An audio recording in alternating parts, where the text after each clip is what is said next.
नमस्कार. मी सौरभ गोविंद धडफळे, श्री तांबडे जोगेश्वरी सार्वजनिक गणेशोत्सव मंडळाचा कार्यकर्ता आणि सभासद.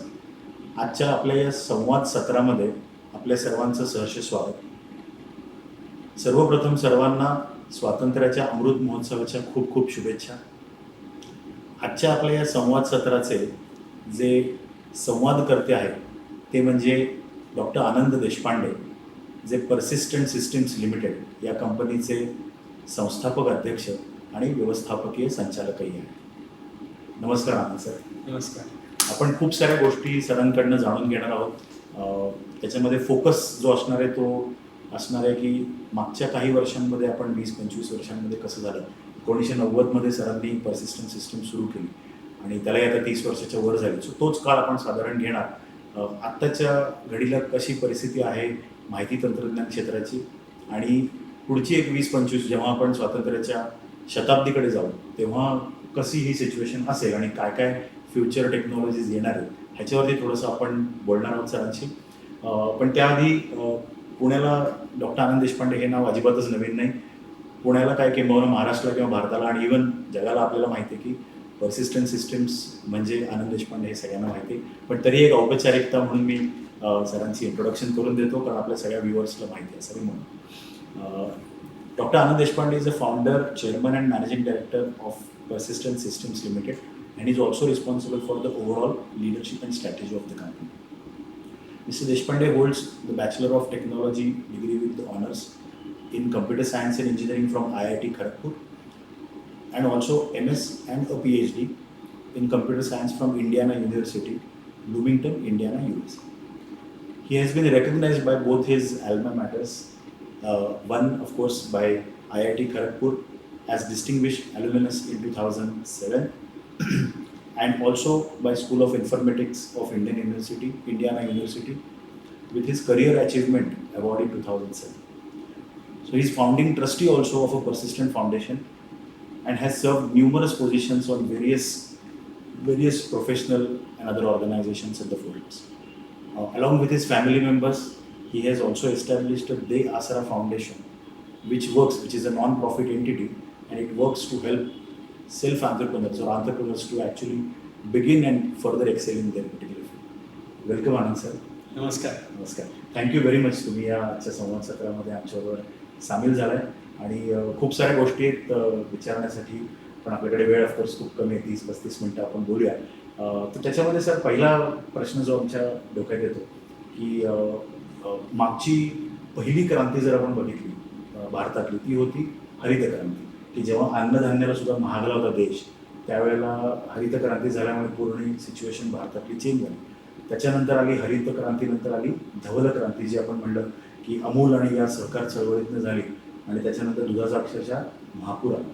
आणि त्यानंतरची मागच्या 75 वर्षांची जर आपण हिस्ट्री बघितली तर सगळ्यात क्रांतिकारक क्रांती म्हणू शकतो आपण की ती होती संगणक किंवा माहिती तंत्रज्ञान क्रांती. तर मागच्या या एवढ्या वर्षांमध्ये ऑफकोर्स तुम्ही पर्सिस्टंटमध्ये आणि त्याच्या आधीसुद्धा काम इतकी वर्ष या क्षेत्रात करताय, तर मागच्या ह्या 70-75 अगदी एवढ्या नाही पण मागच्या 30-40 वर्षांमध्ये जर आपण काही ठळक टप्पे बोलायचे झाले या क्षेत्रामध्ये, कशी आपण भारताने कामगिरी केली किंवा कशा आपल्या स्टुडंट्सनी किंवा कशा आपल्या प्रोफेशनल्सनी या क्षेत्रात काम केलं, तर त्याच्याविषयी थोडंसं तुमच्याकडनं ऐकायला हवं.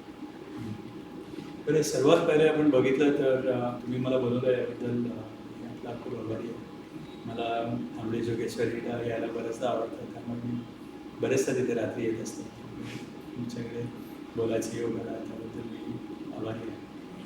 आपण माहिती तंत्रज्ञानाबरोबर जेव्हा बोलतो तेव्हा आपण अगदी जर पहिल्यांदा बघितलं तर आपले पहिले कम्प्युटर जेव्हा आले 1950-52मध्ये पासून सुरू झाले होते. TIFR-मध्ये नवीन कम्प्युटर्स येते. तर त्यावेळेस भारतामध्ये जे कम्प्युटर होते ते बऱ्यापैकी आपण नवीन आपले पण इथे बनवले होते, त्यामुळे we were pretty much cutting edge. पुढे हळूहळू आपली प्रगती थोडी बाकीच्या कम्पॅरिझनमध्ये स्लो झाली होती आणि मिड 70sमध्ये बऱ्यापैकी आपण मागे होतो. 77मध्ये जॉर्ज फर्नांडिस जेव्हा आले होते तेव्हा आपण सगळे इंटरनॅशनल कंपनीज बाहेर गेल्या, नवीन कंपनीज आल्या. त्या ह्याच्यामध्ये IBM बाहेर गेले आणि बाकीचे जे मल्टीनॅशनल्स होते ते बाहेर गेले. त्याशिवाय नवीन कंपनीज HCL वगैरे आणि त्यांचं सुरू झालं. पण आपल्याकडे PC रेव्होल्युशन जी म्हणतो ती राजीव गांधी 86मध्ये आले, त्याच्यानंतर सुरू झाली. पण मी या सगळ्यांमध्ये सॉफ्टवेअर रेव्होल्युशन जी झाली ती मागच्या 25 वर्षांमध्ये ती फारच फॅनॉमिनल आहे. आणि या प्रवासामध्ये मला सर्व विंग्सचे एक व्ह्यू मिळाला, याबद्दल मी स्वतःला भाग्यवान समजतो. मी जेव्हा 90मध्ये पर्सिस्टंट सुरू केली तेव्हा टोटल IT इंडस्ट्री भारतातली वॉज अबाउट $100 बिलियन टोटल. आणि मोस्ट जे होते ते आहे 2-4 कंपनीज आणि बॉडी शॉपिंग असा मेन फोकस होता त्या काळामध्ये. आणि खूपच कमी आपण सॉफ्टवेअर डेव्हलपमेंट, सॉफ्टवेअर इंडस्ट्री फारच लहान होती. हीच इंडस्ट्री तुम्ही आज जर बघितलं तर आज आपण $250 बिलियन एवढी मोठी सॉफ्टवेअर इंडस्ट्री झालेली आहे. आणि आज जर तुम्ही आपल्या GDPच्या ह्याच्यात बघितली की 15% कॉन्ट्रीब्युशन, 12 ते 15% कॉन्ट्रीब्युशन ITचं आहे. आणि तुम्ही एक्सपोर्टमध्ये जर बघितलं तर 25-30% कॉन्ट्रीब्युशन आज ITचं फक्त एक्सपोर्टमध्ये. त्यामुळे मागच्या 25-30 वर्षामध्ये भारताने जी प्रगती ITमध्ये किंवा IT क्षेत्राने जी भारताला फॉरेन एक्सचेंज किंवा असं काही मिळून दिलं ते खूपच महत्त्वाचं होतं. सो ह्याच्यामध्ये जर तुम्ही टप्पे काढले की काय झालं मागच्या 25 वर्षामध्ये, तर पहिली काही वर्ष जी म्हणून आपण 96 पर्यंत जेव्हा आपले टेलिकॉम इन्फ्रास्ट्रक्चर खूपच वाईट होतं तेव्हा मोस्टली बॉडी शॉपिंग हा मेन धंदा इंडियात होता. म्हणजे इंडियन लोक आपण एक्सपोर्ट करत होतो आणि ते लोक फॉरेन एक्सचेंज पाठवायचे आणि असं तसं. 2000च्या वेळेस Y2K हा जो एक मोठा प्रॉब्लेम असा झाला आणि आपल्या लोकांनी त्याच्यावरती खूप काम करून तो एक टप्पा झाला की Y2K झाला. त्याच्यानंतर आउटसोर्सिंग आणि ऑफशोरिंग हे 2002 नंतर बऱ्यापैकी वाढलं आणि त्याच्यात एक्सपोनेन्शियल ग्रोथ आपण लक्षात घेऊ. 2008-9 नंतर ते थोडं वायडन झालं, बऱ्यापैकी वेगळ्या प्रकारचं सुरू झालं. आणि मागच्या कोविडमध्ये तर एकदम ITने एक खूपच चांगलं ऑपॉर्च्युनिटी मिळाली, कारण सगळ्यांना असं लक्षात आलं की डिजिटल आणि डिजिटलमुळेच बराच फरक पडायला लागला. IT इंडस्ट्रीमध्ये अजून एक काय फरक आहे की आपली इंडस्ट्री आत्तापर्यंत तरी मोस्टली एक्सपोर्ट डॉमिनेटेड. मागच्या 4 ते 5 वर्षामध्ये सेलफोन, त्यानंतर जनधन स्कीम्स, त्याच्यामुळे जे बँक अकाउंट झाले किंवा आधार झाले, या सगळ्यामुळे आपल्याकडचे जे लोक आणि त्यांचं IT टेक्नॉलॉजी वापरण्याचं प्रमाण खूप वाढलं. तर त्याच्यामध्ये 5 ते 7 वर्षामध्ये आपल्याकडची ज्या कंपनीज आहेत, म्हणजे जसं आपण म्हणू की एकीकडे फ्लिपकार्ट किंवा मग झोमॅटो किंवा स्विगी आणि अशा ज्या कंपनीज तयार झाल्या, ओला, आणि मी बाहेरच्या कंपनी त्याच्यासारखीच आमची पण कंपनी, असं करून आपण सुरू केलं. पण आपल्याकडचं जे मार्केट आहे ते खूप मोठं असल्यामुळे त्याच्यात नवीन इनोव्हेशन होऊन बऱ्याचशा गोष्टी शिकायला मिळाल्या. आता मागच्या 5 वर्षामध्ये आपल्या देशातल्या बऱ्याच SaaS आणि नवीन टेक्नॉलॉजी करणाऱ्या कंपनीज भारतातून तयार होऊन आता जगात बऱ्यापैकी नावाजलेले झालेले आहेत. आणि हा जो ट्रेंड आहे त्याच्यामध्ये आता पुढचे 5-10 वर्ष हा ट्रेंड खूपच दिसेल. आणि तुम्ही आपण बोललो तसं मगाशी या नवीन SaaS कंपनीजमध्येच बरेचसे आपण युनिकॉर्न्सचे धरतो, ते त्यांच्याचपैकी आजकाल मोजतात. आणि आपल्याकडे 100च्या वरचे युनिकॉर्न्स आहेत ते अशा नवीन टेक्नॉलॉजीमधून झालेल्या नवीन कंपनीज अशातनं. आणि या सगळ्यामध्ये मेन फरक असा आहे की 20-25 वर्षापूर्वी सर्व कंपनी एक्सपोर्ट ओरिएंटेड होत्या. आजच्या या कंपनीज इंडिया ओरिएंटेड आहेत, Bharat oriented, not just India oriented. आपल्या जर लार्ज पॉप्युलेशन आणि जी लोकं आहेत मध्यमवर्गीय किंवा छोट्या गावामध्ये, त्या सगळ्यांना आपण टेक्नॉलॉजी करतो आणि त्याच्यामुळे हा जो झालेला आहे त्या एरियामध्ये हे सगळे युनिकॉर्न झालेले आहेत. त्यामुळे आता पुढचे काही वर्ष खूप एक्सायटिंग ऑपॉर्च्युनिटी होऊ शकते. सो थोडक्यात म्हणजे काय की आपण 25 वर्षाचे टप्पे तुम्ही जसं म्हणलं की पूर्ण त्या क्षेत्राशी नवखं असणं, ते आता त्या क्षेत्रामध्ये बऱ्याच क्षेत्रांमध्ये कुठे कुठे कदाचित लीड सुद्धा करणं किंवा बऱ्याच गोष्टींमध्ये अगदी टेक्नॉलॉजी असं नाही, माहिती तंत्रज्ञान आणि बाकी क्षेत्रामध्ये भारत पुढे अग्रेसर असेल. पण ह्याच्यात सुद्धा तुम्ही जसं म्हटलं की युनिकॉर्न, आणि आपण ऑफकोर्स युनिकॉर्नविषयी बोलू, तो विषय एक वेगळा आहे. पण ओव्हरऑल आता मी म्हटलं की ठीक आहे, 25 वर्षांमध्ये आपण आता या क्षणी इथे येऊन ठेकलो आहे की जिथे जवळपास 100 कोटीच्या आसपास लोक मोबाईल वापरतात आणि मोरऑललेस सगळे स्मार्टफोनच आहेत. कारण जसं तुम्ही म्हटलात की आधार असेल किंवा गुगल पे असेल, तुमचं पेटीएम असेल, UPI आहे, भीम आहे, गव्हर्नमेंट, या सगळ्या गोष्टींमुळे नॅचरली, आणि ऑफकोर्स मध्ये नोटबंदी असेल, या सगळ्या कारणांमुळे, आणि सगळ्यात त्याच्यावरचा कळ जो होता तो कोविडचा होता. कारण टोटली सगळी फिजिकल मुवमेंट बंद असल्यामुळे आय थिंक त्याला परत एकदा वाव मिळाला. अगदी वर्क फ्रॉम होम असेल किंवा अदरवाईज ऑल्सो ओव्हरऑल टेक्नॉलॉजीचा खूप वेळ. पण हा जो प्रवास आहे याच्यामध्ये एक प्रश्न असा मला विचारायचा वाटतो की आपण आपल्या शिक्षण पद्धतीत पण काही बदल केला त्याच्यामुळे आपण हे केटर करू शकलो का? तुम्ही नेहमी जसं म्हणता की we have to continuously learning, maybe learn unlearn and relearn, अशी कंटिन्युअसली प्रोसेस करणं गरजेचं आहे. पुढचं तर आहेच, पण आत्ताच्या या जेवढ्या आपण म्हणलो की नौका असण्यापासून ते बऱ्याच क्षेत्रामध्ये लीड करण्यापर्यंत प्रगती झाली, की त्याच्यामुळे झाली का इंजिनिअरिंगच्या शिक्षणामध्ये सुद्धा आपण बदल करत गेलो, सॉफ्टवेअर इंजिनिअरिंग किंवा मेकॅनिकल? कसं असं गरज असली की आपण इनोव्हेशन नक्कीच हो. करतो. हे आपली भारतातली म्हणतो. बऱ्यापैकी घालवून आहे. कसंही असलं तरी आपण कसं काढायचं तो तोडगा काढतोच. याच्यामध्ये असं झालं की जसं आय टीची प्रगती झाली, जशी लोकांची गरज झाली, तसं ट्रेनिंग हे सगळीकडे सुरू झालं. कंपनीजनी ट्रेनिंग सुरू केलं, कॉलेजेसमध्ये सुद्धा आय टी आणि प्रोग्रामिंग ह्या सगळ्या डिपार्टमेंटला आपण शिकवायला सुरुवात केली. त्यामुळे अवेलेबिलिटी जी आपले लोकं आहेत त्यातले बरीचशी लोकं जे स्मार्ट आहेत किंवा केपेबल आहेत किंवा चिकाटी आहेत ज्यांना, ते आपल्या मनाने सुद्धा बऱ्याच गोष्टी शिकले आणि इंडस्ट्रीमध्ये आपल्यासारख्या स्ट्रेंथ असेल म्हणजे इतके जास्त लोक असतील जगात कुठली पण इंडस्ट्री नाही. त्यामुळे ह्याचा आपल्याला बऱ्यापैकी फायदा झाला आहे आणि ह्याला भारतीय लोकांची चिकाटी आणि जिज्ञासा काही म्हणा या सगळ्याला एकात घेऊन आणि कॉलेजनी पण अर्थात सपोर्ट केलेला आहे. पण हे आपल्याला कंटिन्युअस ठेवायला लागणार आहे कारण टेक्नॉलॉजी सारखी बदलत राहते आणि जर तुम्ही तसा बदल केला तरच तुम्ही सर्वाईव्ह होऊ शकता.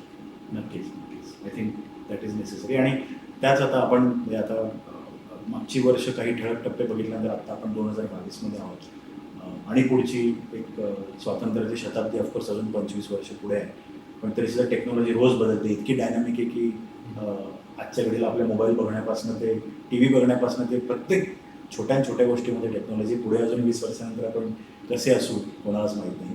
तर आता एक जर मी म्हटलं की ह्या पुढच्या काही वर्षांमध्ये जर फोकस असेल की ह्या 3 ते 4 ज्या टेक्नॉलॉजीज अशा कुठल्या टेक्नॉलॉजी असू शकतील की ज्या टेक्नॉलॉजीजवरती खूप फोकस असेल किंवा आत्ता त्या ऑलरेडी आपण म्हणू शकतो की कुठेतरी एका डेव्हलप झालेल्या आहेत, मे बी मिडवे समवेअर, आणि आता त्या पुढे जाऊन त्याची मोठी क्रांती होऊ शकते, किंवा काही एक आपण म्हणतो तसं इनिशिएट झालेल्या आहेत बेसिक स्टेजमध्ये आणि नंतर त्याचं खूप वाढणार आहे. अशा काही स्पेसिफिक टेक्नॉलॉजीज ज्या आपण म्हणतो, आपण जसं मगाशी बोलत होतो की आर्टिफिशियल इंटेलिजन्स आहे. तर मी सांगतो तुम्हाला हो. याच्यामध्ये की आपण मला या टेक्नॉलॉजी किंवा ट्रेंड्स काय याच्याबद्दल विचार करायला खूप आवडतं आणि मी माझ्या प्रवासामध्ये किंवा बाकी लोकांबद्दल याच्यावरती बराच विचार करत असतो. सध्या आज आपण बघितलं ना तर टॉप 3 म्हणून होतं आणि त्याला थोडं ॲलॅबरेट करतो.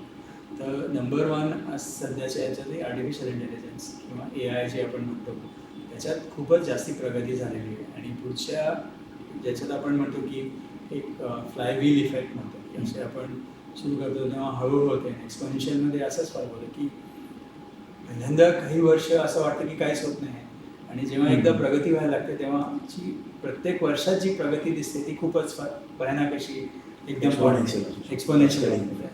आता AI आपण जे म्हणतो ना त्याच्यात मागच्या 3 ते 5 वर्षामध्ये जे काही बदल झालेले आहेत त्याच्यामुळे पुढचे 3 ते 5 वर्षामध्ये AIचे जे नवीन इम्पॅक्ट आहेत ते बऱ्यापैकी दिसणार आहेत. त्यामुळे AI is now a very vital at a very vital point असं म्हणतो आणि पुढच्या काही वर्षांमध्ये AIमुळे बरेचसे चेंजेस आपल्याला बघायला मिळतात. मागच्या 6 महिन्यामध्ये 1 वर्षामध्ये एक डाली म्हणून एक नवीन प्रोग्राम रिलीज झाला आहे किंवा GPT-3 म्हणतात तसे प्रकारचे आहे. त्यामुळे असे जनरल पर्पज मोठे मॉडेल्स तयार झाले. त्यामुळे कुठल्याही प्रकारचं पेंटिंग करा किंवा कुठल्याही प्रकारचं लेख लिहून द्या असे जे प्रकार तयार झाले आहेत ना ज्याच्यामध्ये आर्टिफिशियल इंटेलिजन्स वापरून ह्युमन लाईक थिंग्स तयार करायची केपेबिलिटी आपण डेमॉन्स्ट्रेट करू शकतो आणि जे कामं होत आहेत त्याच्यामध्ये ते खूपच हाय क्वालिटीचे होत आहेत. इतके चांगले होत आहेत की खरं कोण आणि खोटं कोण हे सांगणं बऱ्यापैकी कठीण झालेलं आहे. आणि पेंटिंगसुद्धा म्हणजे आता तुम्ही कम्प्युटर जनरेटेड पेंटिंग्स बघितली तर म्हणजे इतकी उभे आहेत की तुम्हाला खरंच सुद्धा वाटणार नाही की हे कोणी कम्प्युटर जनरेट करू शकतो आणि त्याला सांगायचं थोडंसं आणि पेंटिंग जे तयार होतात ते खूपच फेनॉमिनल. त्यामुळे आर्टिफिशियल इंटेलिजन्स हा आता सगळ्या क्षेत्रामध्ये वापरला जाणार आहे आणि पुढच्या काही क्षेत्रात म्हणजे म्हणा एज्युकेशन म्हणा किंवा हेल्थकेअर म्हणा किंवा कुठलंही तुम्ही जिथे लोकांची एक्सपर्टीज किंवा आपण ज्ञान म्हणतो त्याच्या कम्पॅरिझनमध्ये आर्टिफिशियल इंटेलिजन्स वापरून आपण बरेचसे फरक दिसणार आहेत. Number 1 I think in my list would be AI.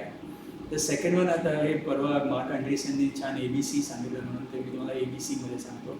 AI is number 1. Number 2 is biology. आणि ह्याच्यामध्ये सुद्धा मागच्या 10 वर्षांमध्ये सिंथेटिक बायोलॉजी, जिनॉमिक्स, ओमिक्स याच्यामध्ये बरीच प्रगती झालेली आहे.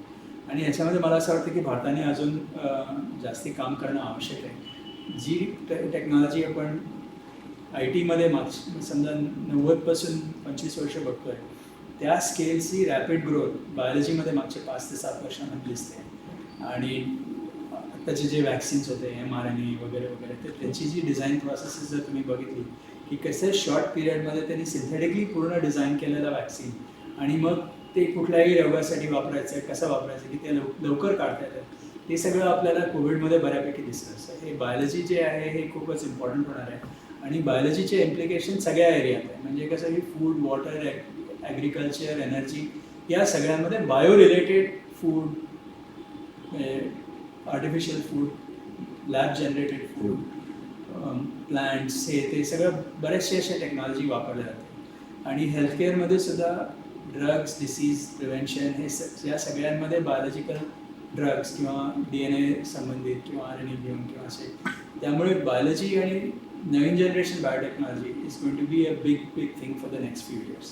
So highly something that people should look at. आणि तिसरं जे म्हणतो आपण ABCमध्ये क्रिप्टो म्हणतो, पण crypto broadly I would classify that as metaverse and Web3. ते sort of come together in a way. आणि आजकाल नवीन हे कॉन्सेप्ट आलेला आहे Web 3.0 म्हणतो आपण त्याला. त्या Web 3.0चा मेन फरक कसा आहे की Web 1.0 जे होतं तेव्हा कसं होतं की आपण वेबसाईटला जायचं आणि वेबसाईटनी काय लिहिलं आहे ते तुम्हाला मिळतं. आणि वेबसाईटवरती तुम्ही काय हवं ते ठेवायचं. म्हणजे आता पूर्वीचे जे पोर्टल्स होते, न्यूज पोर्टल्स आहेत, ते Web.1 म्हणतात. Web.2मध्ये कसं होतं की तुम्ही नॉट ओन्ली बघता पण तुम्ही इंटरॅक्ट पण करता. तुमचा कॉन्टेंट आणि वेबचा कॉन्टेंट सगळं मिक्स होतं. म्हणजे फेसबुक म्हणा किंवा बाकीचे सगळे त्याच्यात इट्स अ टू-वे स्ट्रीट. म्हणजे it's not just one party deciding what it is and what can be done. आणि त्याच्यामध्ये मेन फरक काय की ownership of all these artifacts belongs to the one company or the main company that is working on. समजा आपण फेसबुकला example घेतलं, which is the best example for Web 2.0. Web 2.0 मध्ये फेसबुकचा जो कॉन्टेंट आहे तो तुम्ही आणि आम्ही सगळ्यांनी जनरेट केला. फेसबुक असं जनरेट नाही, प्रत्येक क्षण आपण मिळून आपला कॉन्टेंट करतो आणि फेसबुक त्याला एका ठिकाणी आणतं आणि प्रेझेंट करतो. पण ह्या सगळ्याचे कॉन्टेंटची ओनरशिप फेसबुक करतो. तसंच आपण बघितलं म्युझिकमध्ये बघितलं किंवा तसंच आपण बरेचसे सगळे कॉन्टेंट क्रिएटर जगभर झाले, पण content ownership is with a portal. तर that is Web 2.0. Content Web 3.0 मध्ये आपण काय करतो की how do you make content creators own the web. So the web is not owned by a few players anymore, but it is distributed across everything. So त्याला decentralized web किंवा Web 3.0 म्हणतात. आणि त्याच्यामधनं बऱ्याचशा नवीन गोष्टी आता शोध चाललेल्या आहेत. क्रिप्टो इज वन ऑफ, त्याच्यात क्रिप्टोमध्ये क्रिप्टो करन्सी वगैरे आहेत. पण आता डिसेंट्रलाइज्ड फायनान्स, डिसेंट्रलाइज्ड अकाउंटिंग, हे डिसेंट्रलायझेशन जे म्हणतोय आपण, म्हणजे हे डिस्ट्रीब्युटेड सगळीकडे आहे आणि ओनरशिप पण डिस्ट्रीब्युटेड आहे. ह्याच्यामध्ये बरेचसे नवीन शोध निघत आहेत. आणि पुढचे 5 ते 10 वर्षामध्ये डिसेंट्रलाइज त्याच्यामुळे बरेचसे नवीन गोष्टी दिसतील. आणि हे आणि metaverse sort of are colliding in some ways. मेटावर्समध्ये कसं आहे की आत्ता आपण बरीच वर्ष आर्टिफिशियल इंटेलिजन्स आपण बोललो, पण ऑगमेंटेड रियालिटी आणि व्हर्च्युअल रियालिटी आणि असं सॉर्ट ऑफ सेकंड वर्ल्ड म्हणतो तसं, म्हणजे कसं की आपला एक डिजिटल वर्ल्ड, डिजिटल युनिवर्स आणि फिजिकल युनिवर्स या दोनमध्ये कनेक्शन कसं काय करता येईल ते मेटावर्समधनं आपण करायचा प्रयत्न करतो. या सगळ्या टेक्नॉलॉजी बरीच वर्ष आहेत, पण त्या सगळ्या एकत्र येऊन त्याच्यातनं कसं काय शेअर होणार, त्याचे बिझनेस मॉडेल्स काय होणार, या सगळ्या नवीन गोष्टी आता तयार होतात. आणि अर्थात हे करायसाठी नेक्स्ट जनरेशन व्हिज्युअलायझेशन केपेबिलिटीज म्हणा, आपण हेडसेट्स वगैरे म्हणतो तशा प्रकारची, किंवा मग नेटवर्क कम्युनिकेशन अशा प्रकारची गोष्टी. म्हणजे आता खरंच सर्जरी, आम्ही एका ठिकाणी सर्जन बसला आहे, दुसरीकडे सर्जरीज होत आहेत, हे आता आत्तापर्यंत एक्सपेरिमेंटेड होतं. म्हणजे आता मग आम्हाला अशा गोष्टीमध्ये करता येणार शक्य आहे का? म्हणजे मला तुम्हाला म्हणजे आपण जे काय गोष्टी आपण सायफाय मूवीजमध्ये बघतो त्या सगळ्या गोष्टी आता टेक्नॉलॉजीमुळे शक्य होतं. पण त्याचं बिझनेस मॉडेल कसं असेल, मग एक्सचेंज कशी होतील, कोण ओन करेल, हे सगळं Web 3मध्ये निघतं आहे. त्यामुळे आता पुढची काही वर्ष आपण फिजिकल आणि डिजिटल ह्याच्यामधला गॅप काय असणार आहे आणि तो गॅप कसा मर्ज होऊ शकतो याच्यामुळे बरेचसे आपले जे स्टँडर्ड बिलीफ्स आहेत ते बऱ्यापैकी चेंज होते. आणि कोविडमुळे या सगळ्या गोष्टींना खूपच असं हे झालं. म्हणजे आता फॉर एक्झाम्पल Accelerate. एज्युकेशन बघा तुम्ही. हो. आत्तापर्यंत एज्युकेशन म्हणजे फिजिकल क्लासमध्ये जा, पूर्वी गुरुकुल, त्याच्यानंतर कॉलेजमध्ये जाऊन तुम्ही शिकायचा. आता सगळं व्हर्च्युअल झाल्यामध्ये नंतर कॉलेजमध्ये कशाला जाऊ. मग व्हर्च्युअल म्हणजे virtual is it good enough. मग व्हर्च्युअल म्हणजे सिंक्रोनस असायला पाहिजे का, असिंक्रोनसच करावं. आत्ता आपला हा कार्यक्रम जो आहे तो सुद्धा असिंक्रोनसच आहे. Absolutely. पूर्वीच्या वेळेस असा कार्यक्रम करणं शक्यच नव्हतं. आपल्याला एका वेळेस सगळे श्रोते समोर आणि संवाद समोर एकाच वेळेस. Correct, correct. तर त्याचे लिमिटेशन्स आहेत. मग ठीक आहे, नाही आपण एका वेळेस नाही, आपण हे व्हर्च्युअल करू. कुठेही व्हर्च्युअल आहे, त्यांना बाहेरच्या देशातनं सुद्धा तुमच्या कार्यक्रमाला येऊ शकतात. आता आपण हे असिंक्रोनस पण करायचं होतं. त्यामुळे या सगळे जे आपले बिलीफ्स आहेत ते बदलत आहेत आणि त्याच्यामुळे टेक्नॉलॉजीमुळे आपलं रोजचं जे काम असतं ते पण बदलतं आहे. सो टेक्नॉलॉजी नुसतं IT is not just a profession in some sense, but it has become the enabler for many different things. And every industry is going to get impacted by it. Okay, I think comprehensive खूप. आणि माहीत नाही बऱ्याच वेळेला आता crypto, particularly क्रिप्टोची मी स्वतः पण खूप वर्ष चर्चा ऐकतो की डिस्ट्रीब्युटेड लेजर्स म्हणजे फायनान्समध्ये मी असल्यामुळे थोडी माहिती आहे की every transaction will be authorised independently without having access on the other. तर मग ते दुसऱ्याला कळणार नाही की हे लेट्स से स्टॉक मार्केट असेल किंवा नॉर्मल तुमचं लेजर असेल, पण अजून प्रॅक्टिकली ते दिसत नाही घडतं. म्हणजे क्रिप्टो करन्सी हा एक भाग वेगळा जाऊ दे, पण मी म्हणतो ॲक्च्युली अकाउंटिंग किंवा तुमच्या व्हॅलिडेशनमध्ये, ऑडिटिंगमध्ये कुठे ते ॲक्च्युअल ट्रान्झॅक्शन्समध्ये दिसत नाही कुठे. तर are we like holding on at least on crypto particularly. मला विचारायचं होतं की I would say we are not yet there as a so I am a big crypto fan. Okay, I believe that Web3 is going to be a big thing. I am not a big cryptocurrency fan. I don't own any currency. But ह्याची जी technology आहे ना ही खूपच महत्त्वाची आहे. आणि आज बोलून आपण आपल्याला वेळ कमी नाहीतर त्याच्यासाठी तुम्ही मला एकदम वेगळं बोलू. वेगळंच आणि मी तुम्हाला एक सांगतो याच्यातलं मेन तुम्हाला मी का याच्यामध्ये जास्त इंटरेस्टेड आहे त्याचं मी तुम्हाला एक सार म्हणून सांगतो की तुम्ही म्हणाला तसं आपल्याकडे जे मेन गोष्टी आहेत, what is truth, what is value, आणि how do I define ownership, हे जे फंडामेंटल गोष्टी आहेत या सगळ्यांचं फायनल लेजरवर येते की काय खरं आहे, जे लेजरमध्ये लिहिलं ते खरं आहे. ह्याची व्हॅल्यू काय आहे, कारण दुसरं कोणीतरी त्याला नंतर व्हॅल्यू द्यायला तयार. तर या सगळ्यामध्ये माझी ओनरशिप काय, तुमची ओनरशिप काय, ते सगळे लेजरवर लिहिले. आपल्याकडे जगामध्ये 8% आपल्या पूर्ण GDPचे 8% लेजर मॅनेजमेंटमध्ये जातात खर्च.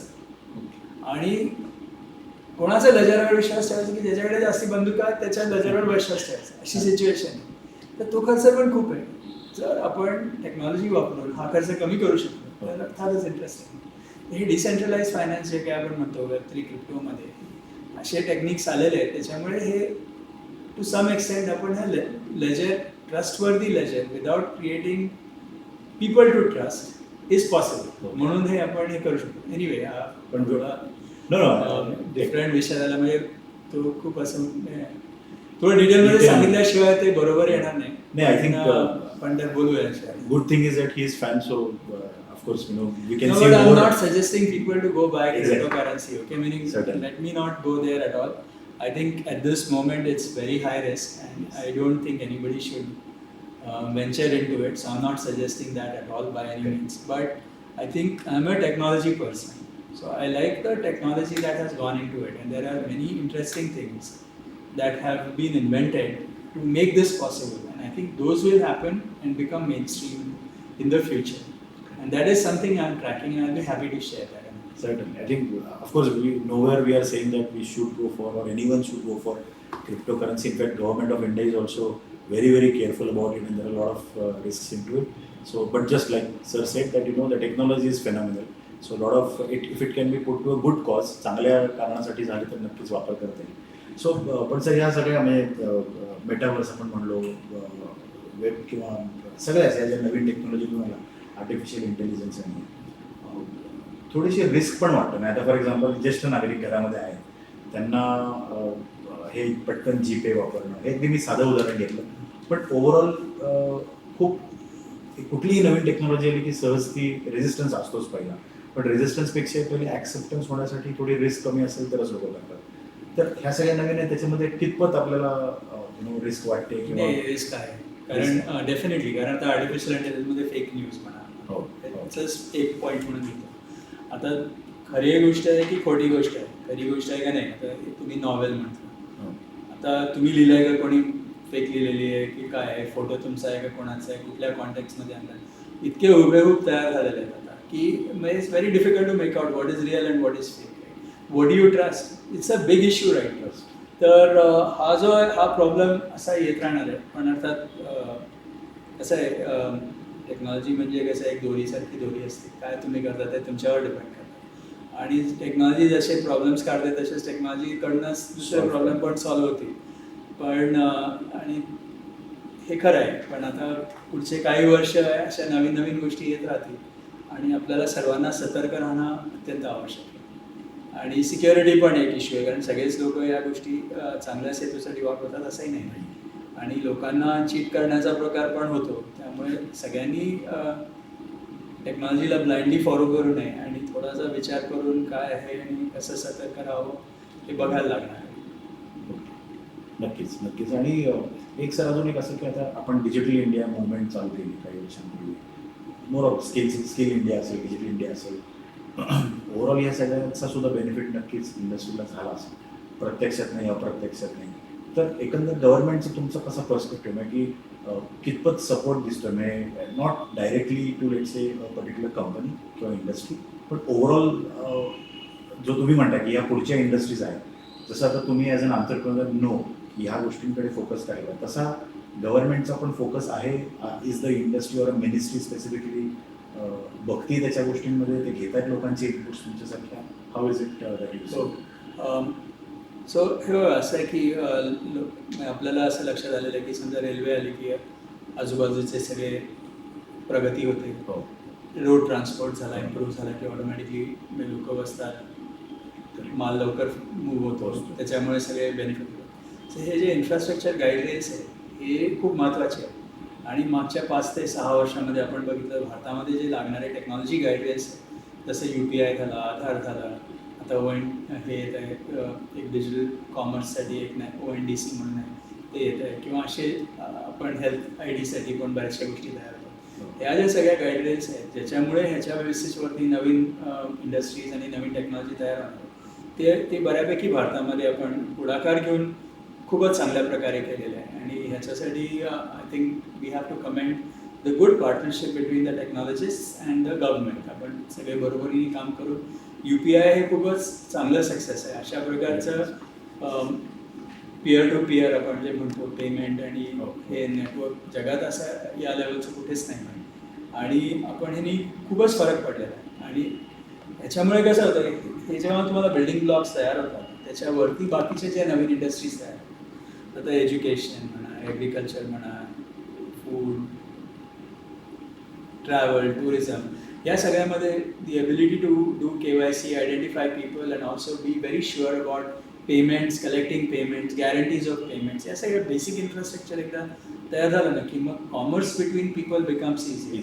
आणि if you look at progress, commerce is a fundamental part of progress. जेव्हा आपण एक दुसऱ्यांशी ट्रेड करतो तेव्हा आपल्या दोघांचाच नाही सगळ्या कम्युनिटीचा फायदा होतो. तर ही जेव्हा मुवमेंट होते ती ह्याच्यामुळे खूप सोपी झालेली आहे. आणि movement of money, movement of commerce, products, logistics, या सगळ्या गोष्टी मागच्या 5 ते 10 वर्षामध्ये आणि कोविडमध्ये हे सगळे ॲक्सिलरेट झाले.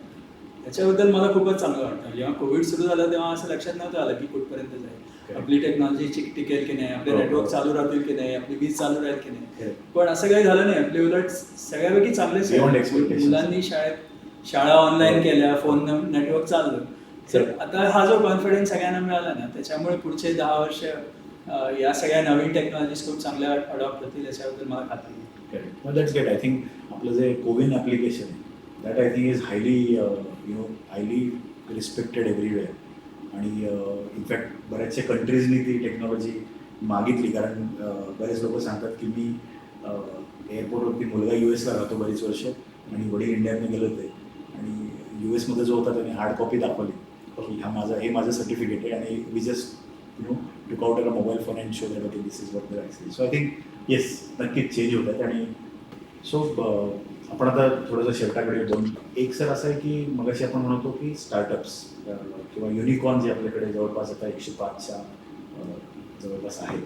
तर खूप सारी नवीन टेक्नॉलॉजी आहे, नवीन नवीन गोष्टी तयार होत आहेत आणि वापरायला त्या सोप्या आहेत. जगामध्ये आपलं लाईफ पण इझी होतं आहे. पण एकीकडे असं दिसतं की थोडासा हा गणिताचा भाग आहे, आर्थिक गणिताचा, की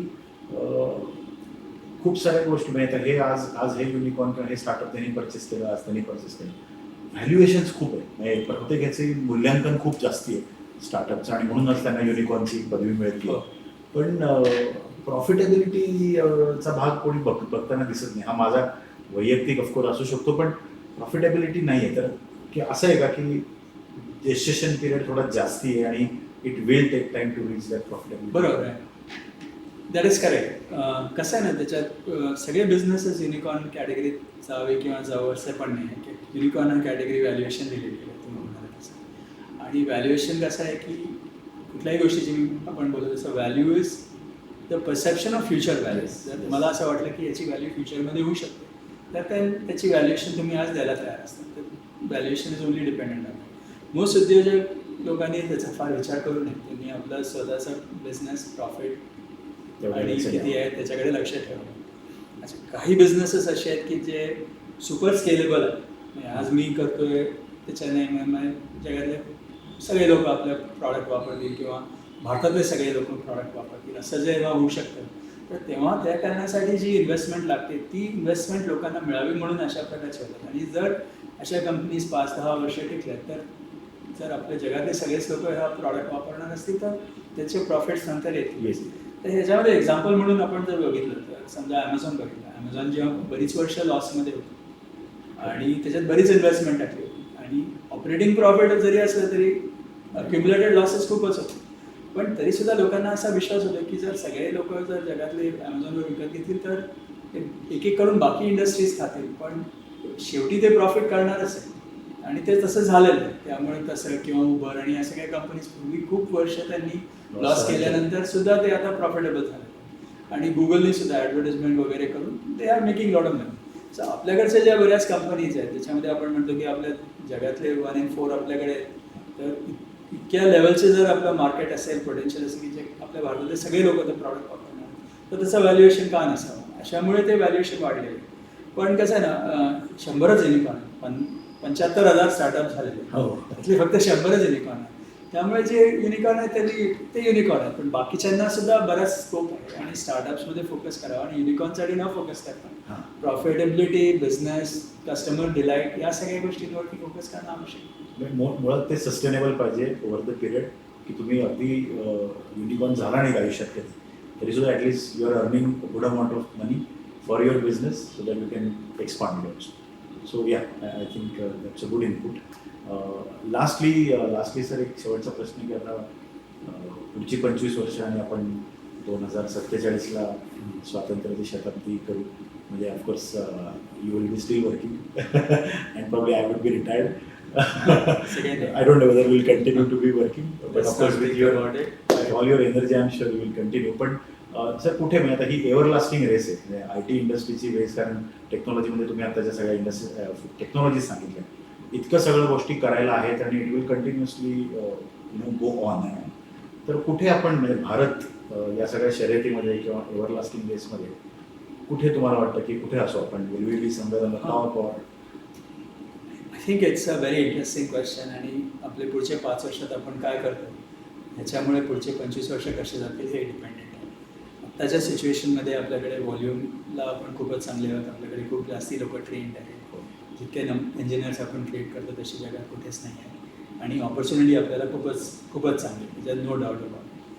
आपण थोडे पुढच्या काही वर्षामध्ये स्मार्ट R&D, आणि नुसतं R&D नाही म्हणत, स्मार्ट R&D म्हणतो की प्रॅक्टिकल R&D आपण थोडंसं इन्व्हेस्ट केली तर त्याच्यामुळे आपण बाकी जगांच्या पुढे जाऊ शकतो.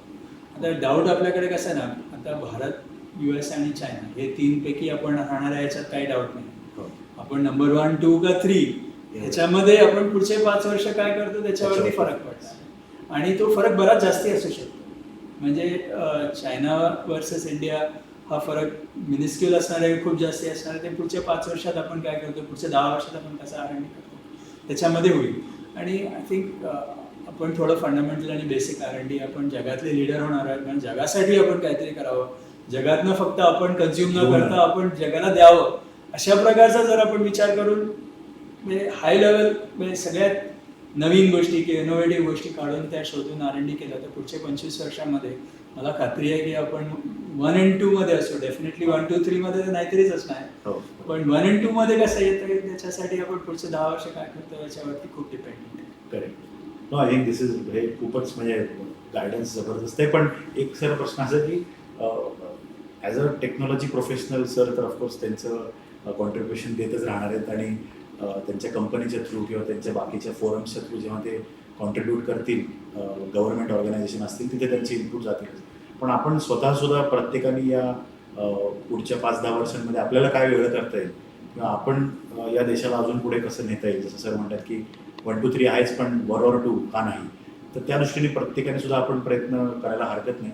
आणि आपल्यामध्ये काय आहे ते ओळखून त्याच्यामध्ये एक्सलन्स आपल्याला मिळाला आणि त्याचा ध्यास घेतला आपण, तर पुढची जो आत्ता वर्किंग क्लास सुरू झाला आहे आपण म्हणू शकतो एक 25 वर्षाचा आहे, तो पुढच्या 25 वर्षानंतर जेव्हा 40-50 वर्षांचे असतील तेव्हा तो नक्कीच खूप चांगला काळ असेल भारतासाठी. पण थँक्यू सर तुमच्या पूर्ण या मार्गदर्शनासाठी. आणि परत एकदा थँक्यू, तुम्ही तांबडी जोगेश्वरी मंडळाच्या या प्लॅटफॉर्मवरती आलात आणि आम्हाला सगळ्यांना मार्गदर्शन केलं. Thank you very much. थँक्यू, तुम्ही खूप चांगलं काम करताय, याबद्दल तुमचे अभिनंदन. आणि मला असंच पुन्हा बोलवा नक्की. बाकीच्या विषयांवर. नक्कीच. थँक्यू.